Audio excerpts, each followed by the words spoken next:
zalimem. Cananıma mesaj attım.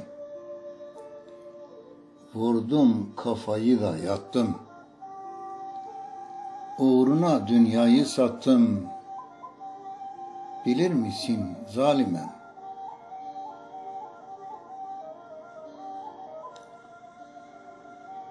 Dünyayı birbirine kattım. Limanına demir attım. Bir deryasın sende battım. Fark ettin mi zalimem?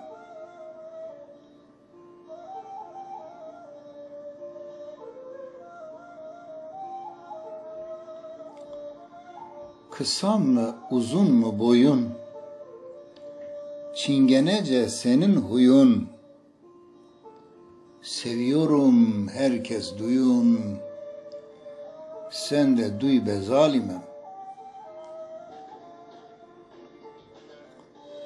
Dünyanın güzel kadını, kimse duymasın adını.